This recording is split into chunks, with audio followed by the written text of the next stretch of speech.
Hey everybody, and welcome to another episode of Time, Talent, Treasure Radio. I'm your host, Ben Taitchus, and joining you again today with one of our advisors sitting in the studio here today with me is Matt Hoekstra. Matt, how you doing today? Great, yeah. Good to be here.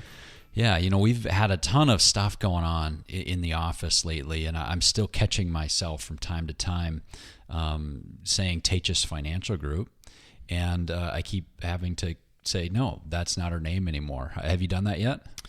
Yeah, just emailing people back and calling people back, and yeah, it takes a little bit of adjusting after, for me, 10 years. And for me, you, a little longer than that. Yeah, 20 years plus, and it's my last name, and I think that's something that has been a change for me.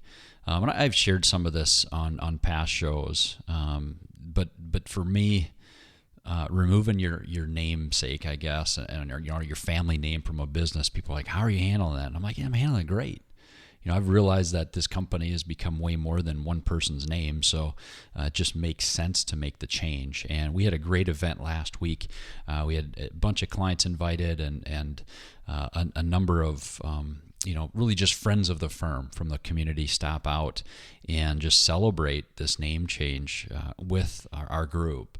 And man, I again was reminded I'm not. It's not a one-man show anymore. And as I walked around the room, I kept seeing people that I didn't know, and I had to walk up and introduce myself. And like, oh, so you're Ben, and that's a weird thing. When this company started over 20 years ago, it was just me, and just me, I guess, for a while, and then we slowly added people to where now it's over 10, 11 of us, and it's been a lot of fun to watch it grow.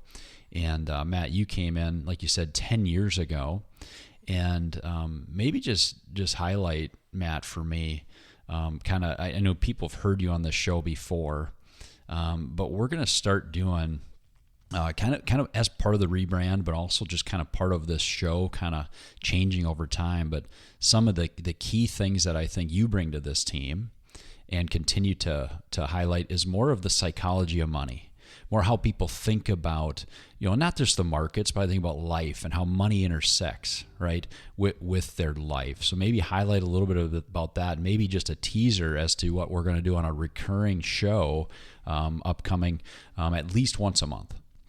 Yeah, so 10 years ago, I started here, and it was shortly after you guys had moved from the yellow house into this new building. And, I don't want to say rudimentary, but it was very basic. I mean, we were taking notes on a yellow notepad, and, we were all kind of learning as we were going. And so we've gotten to a point where we've implemented enough people and technology to, I would say, really be able to help free us up to plan and to really engage with how our clients are stewarding money. And what we're looking at now is the behavioral finance component of it. Rates of return generally don't make people wealthy. What makes them wealthy is the decisions they make and how they interact with money and their relationship with money. And so, not that everybody's goal is to be wealthy, but, when we get a chance to watch successful people deal with money, I mean, I'm taking notes and I'm trying to help get that information to other clients and people in the public so that they can be making those same types of decisions. And so what we're going to look at doing is, still looking for a name for it yet, but something along the lines of the Behavioral Finance Forum or Behavioral Finance Corner, something like that.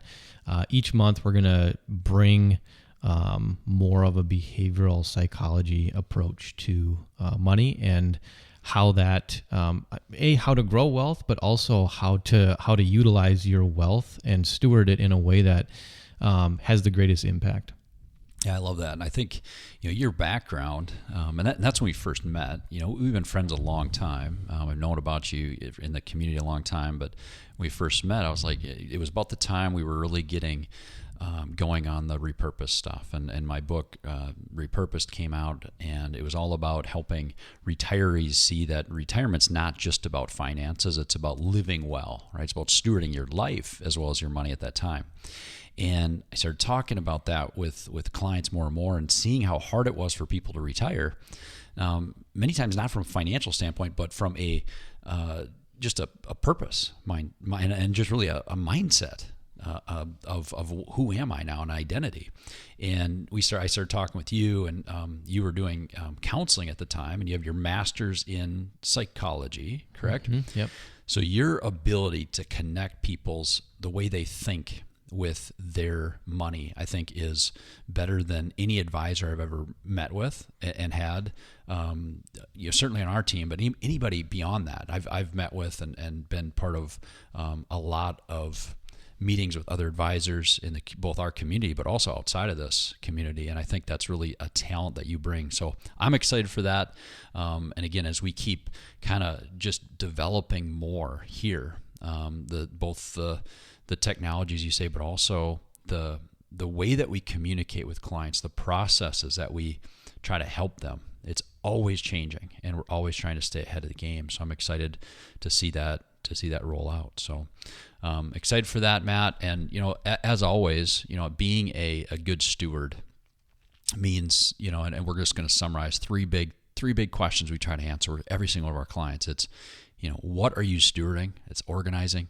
It's how do you allocate the funds? And that's really making sure we answer, how much of the money do you need now and in the future to live on? And then finally, what do you do with what's left over?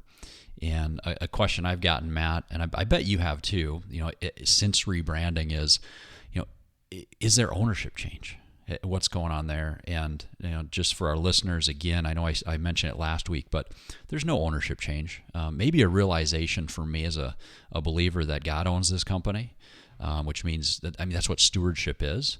But for me, just taking my name off, it kind of solidified that. But as far as official name change or ownership change, there was none. It's just a simple name change. And what I've loved is, as we kind of wind down the show, Matt, watching you advisors talking more about the stewardship side, now that we've named the company, that has been awesome to watch. Maybe a quick 30-second,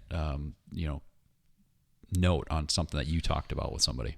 Yeah, the name change is more of a reflection of what we're doing now, and that I've had a lot of discussions just in the last week with clients who are saying, the biggest thing that I hear from my clients is, I never thought I would be in this position. 99% of my clients, when they were starting out, were hand to mouth. They were, paycheck to paycheck with little kids, trying to figure out how to make it go. And now they're in a spot where they've got more than they ever thought they would. And it's hard to get them to understand, now what do we do with that? Yeah, they never would imagine themselves in this place, stewarding what they're stewarding. So love hearing that. And again, look forward to next week from all of us here at Stewards Planning Group. Steward well. Securities offered through Avantax Investment Services. Member FINRA SIPC. Investment advisory services offered through Avantax Advisory Services. Insurance services offered through an Avantax affiliated insurance agency.